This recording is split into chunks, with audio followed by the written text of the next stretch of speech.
धारावी पुनर्विकास आणि देवनार डम्पिंग ग्राउंडच्या मुद्द्यानं पुन्हा एकदा जोर पकडलाय। धारावी पुनर्विकासातील बाधितांचं देवनार डम्पिंग ग्राउंड येथील जागेत पुनर्वसन करण्यात येणार आहे। याच पुनर्वसन करण्यात येणाऱ्या जागेतील 185 लाख मेट्रिक टन कचरा साफ करण्याची जबाबदारी मुंबई महापालिकेकडे देण्यात आली आहे। मुंबई महापालिकेनं या कामाच्या अनुषंगानं 3 वर्षांसाठी 2368 कोटी रुपयांचं टेंडर काढलंय।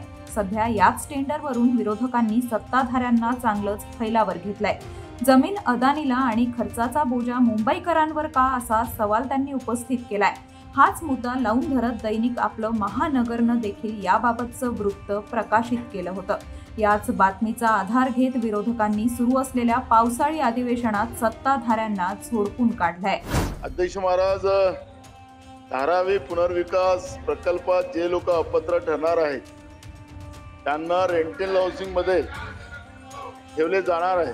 त्यासाठी Adani Dharavi redevelopment project private limited 50,000 घरे बांधणार आहे। अध्यक्ष महाराज, यासाठी देवनार डम्पिंग ग्राउंडवर खाली करण्याचा प्रस्ताव ऑक्टोबर 2024 मध्ये मंजूर करण्यात आला। अध्यक्ष महाराज, त्यावेळेचे मुख्यमंत्री तत्कालीन एकनाथ शिंदे साहेब होते अध्यक्ष महाराज, आणि जवळपास अध्यक्ष महाराज त्या ठिकाणी अदानी घरं बांधणार आहेत, त्यांना जागा मिळणार आहे ती 185 लाख मेट्रिक टन कचरा मुंबई महानगरपालिकेने साफ करून द्यायचा आहे। यासाठी 2368 कोटी रुपये महापालिकेने खर्च करायचे आहेत। अध्यक्ष महाराज, 2368 कोटी रुपये याच्यामध्ये खर्च केले जाणार आहे। अध्यक्ष महाराज, काय मुंबईकरांचं आणि राज्याच्या जनतेच्या पैशाची लूट या सरकारने लावली। अध्यक्ष महाराज, धारावीमध्ये आपण पाहिलं असेल पहिली यादीमध्येच 80% जास्ती लोक अपात्र आहेत। भाजपकडून किंवा काही ठराविक लोकांकडून प्रचार चालला होता की हे बांगलादेशी आहेत, ते घुसखोर आहेत, पण सगळेचे सगळे लोक ते काठियावाडी होते। वर्षानुवर्ष जवळपास 150 वर्ष ते मुंबईत त्यांचे पिढ्यानपिढ्या काम करत आलेले आहेत। त्यांना आम्ही मुंबईकरच मानतो, पण त्यांना पहिल्या यादीमध्ये अपात्र केलं कोणी केलं तर अदानीने केलं। आता अपात्र लोकांना म्हणजे 2011च्या नंतरच्या लोकांना अदानीकडूनच घरं विकत घ्यायला लागली, पण 2000 साल ते 2011 साल यामध्ये जी लोक त्यांच्याप्रमाणे अपात्र आहेत त्या लोकांना ते देवनारच्या डम्पिंग ग्राउंडवर देऊन बसवणार आहे, कचरा कुंडीवर जाऊन बसवणार आहे। एकतर असं खरोखर होऊ शकतं का की देवनारचं डम्पिंग ग्राउंड असेल तर कुठचंही डम्पिंग ग्राउंड असेल, तुम्ही त्याच्यावर लगेच लोकांना बसवू शकता का? दुसरी गोष्ट म्हणजे हे देवनार डम्पिंग ग्राउंड मुंबई महानगरपालिकेकडून थापून घेतल्यानंतर आपल्याला आठवत असेल, मी पत्रकार परिषद घेतली होती आणि सांगितलं होतं की आता कचरा कर म्हणजेच अदानी कर हा मुंबईवर लादला जाणार। माझी माहिती ही आहे की ज्या कंपनीला, कारण एकनाथ शिंदे भ्रष्टनाथ शिंदे दुसऱ्या 2 कंपन्यांना, त्या 2 कंपन्या एक चेन्नईची एक हैदराबादची कंपनी आहे, त्यांना मदत करण्याचा प्रयत्न करत होते। सरकार बदललं आणि आता ज्या कंपनीला हे टेंडर मिळालेलं आहे ती कंपनी देखील अदानी समूहाचीच आहे, ती माझ्याकडे माहिती आलेली आहे।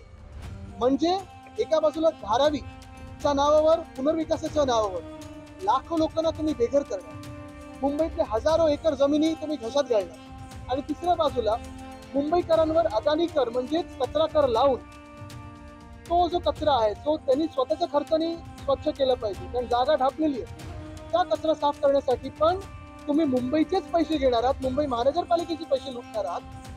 हे नक्की जे साठनोट आहे ते आम्ही आज एक्सपोज करतो। धारावीचा पुनर्विकास म्हणजे सोन्याची कोंबडी आहे, अदानींना मिळणारी सोन्याची कोंबडी आहे ती। धारावीमध्ये एवढी जागा आहे की त्यांना रेंटलला बाहेर जायची गरजच नाही, ते SRAचा नियम करतात आहे, परंतु लोकांना SRAचा नियम आणि अदानीला चांगला म्हणजे भरभरून जो काही माया मिळेल त्याची पैशाची माया किंवा FSIची TDRची ती माया त्याला देत आहेत। कारण एवढी मोठी जागा आहे की तिथे सगळ्या लोकांना धारावीमध्ये सामावून घेता येईल, परंतु त्यांना दुसरी BKC बनवायची आहे, म्हणून जे अपात्र ठरणार आहेत किंवा ज्यांचा क्रायटेरिया 2000च्या नंतरचा असेल त्यांना ते इथे पाठवणार, कुठे डम्पिंग ग्राउंड असेल, कुठला मदर डेअरी असेल, अशा ठिकाणी पाठवत आहे। ते पाठवताना जो खालचे असतील म्हणजे ग्राउंड फ्लोअरचे त्यांना ते पात्र म्हणून दाखवतात, बाकीच्यांना वरचे 1-2 माळे आहेत त्यांना अपात्र दाखवून तिथे रेंटल बेसिसवरती त्यांना रूम देतात। हा सरकारचा कुटील दावा आहे। त्यांना जास्तीत जास्त जागा कमर्शियल हबसाठी म्हणजे दुसरी BKC बनवायचे त्यासाठी उपयोग करायचा आहे, म्हणून ते लोकांना अशा लांब लांब ठिकाणी पाठवतात. 2368 कोटी रुपयांचा हा टेंडर असणारा सर्वाधिक मोठा आहे. मुळात मध्ये हा सगळा खर्च महापालिका करणार आहे, त्यामुळे मुंबईकरांवरती हा नवा कर जो असणार आहे. मुंबईकरांचा पैसा हे अदानीसारख्या जे डेव्हलपर आहे त्यांच्या घशात घालतात आहे, ही मोठी चूक आहे. मुंबईकरांचा पैसा टॅक्सच्या रूपाने येतो आहे जास्तीत जास्त. हा मुंबईच्या पायाभूत ज्या सुविधा आहे, रस्ते, पाणी, ड्रेनेज लाईन, उद्यानं, यासाठी खर्च करावा. या बाबतीत आम्ही स्वतः देखील आवाज उठून घेऊन याला विरोध करण्याचं काम केलं होतं. आणि मला असं वाटते की अशा प्रकारे ज्यावेळी काय असे टॅक्स लावले जातील तर त्याला निश्चितपणे विरोध करण्याचा व्यवस्थापनातील सर्वात मोठं टेंडर आहे. हो, एवढं तर म्हणतो नाही का हे फक्त टेंडर आणि घोटाळेबाज सरकार आहे.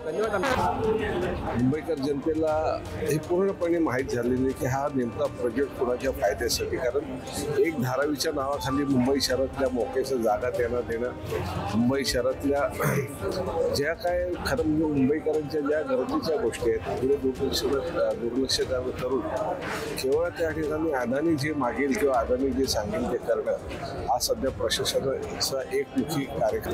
जरी ह्या सगळ्या गोष्टी हे लोक सहज करत असले तरी उद्याची येणारी निवडणूक याच्यामध्ये आम्ही सोडणार नाही. त्यांना मुंबईकरांच्या खरं म्हणजे जे काही हिताचे निर्णय आहेत तर न घेता तुम्ही कुठल्या तरी एका व्यक्तीच्या हिताच्या साठी जे काही करताय त्या सगळ्या बाजू मी मुंबईकरांना येणाऱ्या निवडणुकीत पटवून देऊ. मी सुरुवातीलाच म्हणले ना की आता जे काय करायचं ते अदानीसाठी करायचं आणि त्याच्यामुळे ह्या सगळ्या गोष्टी खरं म्हणजे अदानी तुम्ही जर त्याच्या वापरासाठी तो प्लॉट देणार होते, त्याचा वापर ते त्यांच्या फायद्यासाठी करणार होते, मग त्याच्यावरचा सगळा खर्च आम्ही का करायचा. अदानीच्या घशात घालण्यासाठी हे सगळं काम चालू आहे. कचरा डम्पिंग ग्राउंडवरचा कचरा हजारो कोटी रुपये देऊन खर्च करायचा महापालिकेने, जमीन लेवल करून द्यायची आणि त्यानंतर अदानी महाशय त्या ठिकाणी घरं उभारणार. जर घरं उभारायची असेल तर कचरा उचलण्याची जबाबदारी पण यांचीच आहे. म्हणजे शेवटी लोकांचा पैसा अदानीच्या या व्यवसायासाठी खर्च करायचा आणि त्या ठिकाणी घरं उभारायची आणि धारावीकरांना तिकडे आणून टाकायचं. हा जो काय चंग अदानीसाठी या सरकारने बांधलाय हा फार मोठा भ्रष्टाचार आहे. इथे सांगतो की मुंबई महानगरपालिकेच्या आयुक्तांनी कुठच्या पद्धतीतून हे टेंडर आणलं हे मला कळायला पाहिजे. एकतर त्यांच्यावरती खूप मोठा प्रेशर हा राज्य सरकारचा असेल आणि त्यामुळे हा त्यांनी निर्णय घेतला आहे. हा केवळ अदानीच्या फायद्यासाठी काढलेला टेंडर आहे. पण मुंबईकर जनतेला सांगतो की तुमच्या टॅक्सपेअर पैशातून या अदानीसाठी या ठिकाणी कचरा साफ करण्याचे करोडो रुपये खर्च केले जात आहेत. याला जबाबदार हे राज्य सरकार आहे.